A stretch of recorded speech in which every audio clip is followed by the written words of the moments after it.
A lot of people, especially home organizers like myself even, like to go on and on about decluttering. I really stress on the importance of it in regards to something you have to do before you can truly accurately get organized. But if you've ever asked the question of what even is decluttering, or how do I even do that? This video is for you.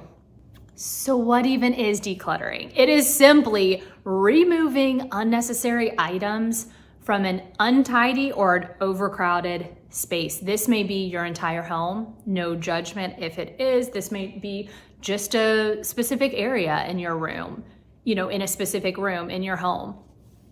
Regardless, we're gonna go through some tips, tricks, hacks, kind of the who, what, when, where, why, hows of decluttering. And these are just some basic groundwork for you if you're kind of confused on where to start, what to do, right? I hope this will provide some guidance for you. Let's go. So as we get into different areas that you can declutter and kind of how to do it, I want you to start by thinking through some of these questions. When you are picking up certain things that you are gonna go through, certain things that are causing you clutter or causing your spaces to be cluttered, ask yourself these questions. Do I love it? Do I need it? Do I use it? Do I have space for it? You can ask yourself these individually, or if you have one that really just resonates with you, it may change for different things throughout your house, like different items that you're dealing with. Now, sometimes we have things that don't necessarily kind of check any of those boxes. We don't really say yes to a lot of those. Often they are sentimental items. They were given to us. We inherited them, so on and so forth, right? We don't love it. We don't necessarily have space for it, but we feel kind of guilty getting rid of it, or we don't really know what to do with it. I recommend asking yourself, if it's possible, could you just take a picture of it? You hold on to that memory, but you don't hold on to the thing that's like physically cluttering up your home. So if that makes sense to you. Now, if you have specific questions on something like a specific item, please let me know in the comments. I would be happy to kind of work through some of that with you, but that is one thing that I know has worked for myself and has worked for many of my clients. Again, it won't work with every single item you have, but in some cases it works really well. All right, how do we go about decluttering? There are many ways to declutter. We will touch on some basics to get you started. But the first thing on how to do it is start with an easier area. Your body, your nervous system won't fight you, right? And then you're going to gain some momentum. You're going to feel a little bit better about it. And it's going to encourage and motivate you to do some of those harder areas in your house. Start easy. And always start small. I say this about organizing. I say this pretty much about everything, right? Start small. You may want to declutter your entire home, but by walking into your house and saying, let's declutter this entire place, it's just gonna overwhelm you, right? That overwhelms me thinking about it, and I do this for a living. So start with a small area, and again, start with an easy area. Something easy, like an easy area for you may be the fridge. These aren't sentimental, emotionally driven decisions that you're having to make, right? And a lot of times, those emotional ones, the sentimental ones, are often the more difficult ones that we have. So with the fridge, get rid of food that's expired. Start with your medicine cabinet in the main bathroom. Get rid of meds that are expired, so on and so forth. Again, not a lot of emotional attachment, hopefully pretty easy to do. If you are wondering kind of how small to start, you can start with a project. Maybe you say it's your fridge, like I just mentioned, your medicine cabinets in your house, or start with a timer, right? You still want to give yourself an area because bouncing all over your house is probably not going to be the most practical way to do it. But if you're like, listen, I have 30 minutes, let's do it, do as much as you can. Or you can just say, I'm gonna tackle my entire pantry right now. You adjust by kind of the time you have and what you're looking to accomplish. So often we let days go by when we really want to accomplish something, but we don't know where to start. Put it on your calendar, schedule that time, okay? Otherwise, we kind of tend to just go through life and we don't make these things a priority. So by actually putting it on your schedule, you're gonna make it a priority. Put it on your calendar, devote that time to it. Again, it can be a project, it can be a time frame. Just getting it kind of written down is often helpful for a lot of us. So some of these things that I've already said are kind of like a full haul that you're gonna do before organizing, right? You're being specific about a certain place, kind of head down, focused on that space. But if you are kind of just looking for easy ways to incorporate decluttering into your everyday life, I've got you with that, right? If you see an item, toss it. This is everyday life, right? You are going into your cabinet and you notice some lotion that you've had for 5 years, toss it out. So you are kind of just going through the motions and getting rid of things as you see it. You are in your kids' room and you see a pile of clothes they've tried on and haven't worn in months, you're getting rid of it. I say toss it, you know what I mean. Sell it, donate it, so on and so forth. I don't really ever mean throw it away unless it's, expired stuff, probably. So you're gonna see it and you're gonna get rid of it. This is a good tip. Again, if it's another way to start small, and it's a way, it can be good if you already have a pretty tidy home, but you just kind of have some areas that are kind of get overwhelming. You can go through life and just incorporate that. Also though, if you have a super cluttered home, and again, this is no judgment, it kind of will help maybe break down some of that so it's not so much of a task. Often when I start organizing projects and it's a space that's, kind of filled to the brim and you break it down, the first thing I always do is get rid of these unnecessary items, the things that people don't want, need, care about, and the trash, right? Just basic trash.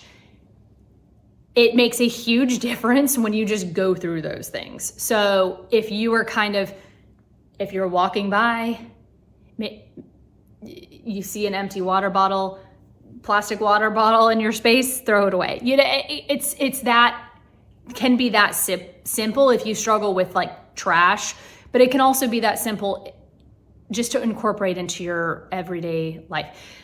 You have kids, they grow, they don't need special forks and knives and spoons anymore. Get rid of those as you see them. Having those donate bags, this kind of piggybacks on that, right? I have said this plenty of times before, but having bags for donation throughout your home, again, you decide what's best, whether it's in closets or it's at an entryway, wherever you want them, but somewhere that it's just easy to put those items. Because a lot of times we see items throughout our house, but then we kind of can't complete that step, right? It just seems mentally like a challenge. So having a designated place to put those, and then just the factor of when they fill up, then we take them out of the home, okay? It's just helping you to remember to do these things and kind of taking the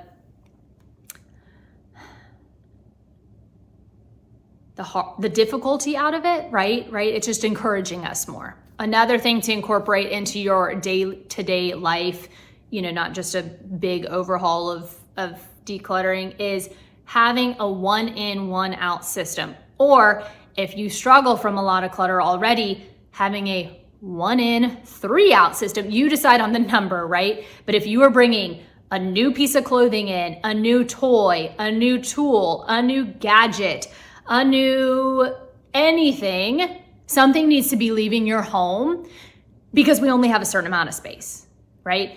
You will continue to get clutter if nothing leaves your house. Inevitably, new things enter our home, right? We just had the holidays. Many of us are still recovering or still dealing with the influx of items, right? So I would encourage you, if your kid got a new car, get rid of an older one. Donate it to a school, to a daycare, give it to a friend. You get it, but things have to be leaving. Otherwise, you're gonna deal with maxing out your space and maxing out your brain, and it's just not gonna be good. Another tip or trick in just everyday life is do not leave a room empty-handed, okay? I can look around my home even right now, and I keep it pretty tidy. I keep it pretty, I don't keep a lot of clutter in it, and I can see things that I can take out of rooms, right? My daughter's book, right here. Yes, she's reading her first Hardy Boys book. This can go in her room, right? Don't leave a room without taking something. It is a really easy way of helping just to get those things out of there pretty quickly and with like minimal effort and thought. Now, if you do this tip that I'm about to tell you, then you probably won't have to do the one I just talked about. But don't put it down, put it away. This kind of is the one, similar to the one touch rule where it's like only touch your things one time, right? Put them in their proper area. Don't just set something down. So if my daughter wouldn't have just set that book down and she would have put it away, I wouldn't have that clutter to deal with, right? So really encourage yourself to not just place things everywhere, put them in their home. And if you are finding that you don't really know where things go, then you're gonna have to make some new organizational systems so that your things have a home, right? They have the correct place. All right, if you are nervous about purging your things, you're nervous about decluttering, but you want to do an overhaul, right? Let's say of your closet. Put like items together so that you can properly evaluate everything you have, and then you can comfortably make decisions on what needs to go. So often if we're like, well, I can't get rid of that because I don't know if I have a replacement, or I don't know if, like, you're just not comfortable with that, right? I don't want to get rid of this throw pillow because what if I need another one? I don't know how many I have. Gather up all your throw pillows and then make the decisions. Okay, that is if you were doing like a full haul. That's going to take some more time, some more effort. Highly encourage it, especially again for those areas that you may struggle with or have more items. Go through same, with your Tupperware, with serving dishes. I'm just naming things that I can see around my house. You get the point. Whether it's your shoes, gather them all up, sort them by the different styles. Then you can comfortably say, yeah, I haven't worn these boots in the last 3 seasons. I can get rid of them because I have these 2 other pairs or have 1 other pair. You have to give yourself limits. You know the limits of your own home. I can't really say you should only have 1 pair of boots or one, that's not for me to decide. That's for you to decide, your brain, what you can handle and what your home can handle. All right, ways to prevent future clutter, right? You've kind of gotten things pretty calm. Again, definitely use that 1 in, 1 out system. That's a huge way to prevent future stuff. But even before you buy anything, ask yourself when you're in the store, do I want to clean this? Do I want to find a home for this? Do I want to manage this? Maintain it? You get it. If the answer is yes, it can come home with you. If the answer is no, well then bye. Let's not buy it. Piggybacking on that, decide where that thing will live before you even get it into your house. Okay? A new decorative vase, right? Where's it gonna go? Where's it gonna go? If you have a tendency to make impulse purchases, try to pause before doing so. Pause, ask yourself some of those questions, but just take a beat. Take a beat. So often we impulsively buy things and then we regret them, and then they're just sitting in our homes and they've wasted our money, and then they're wasting space in our house, space in our brains. You get it. Another thing is revisit your systems, how you do things in your home when you go through some type of life change.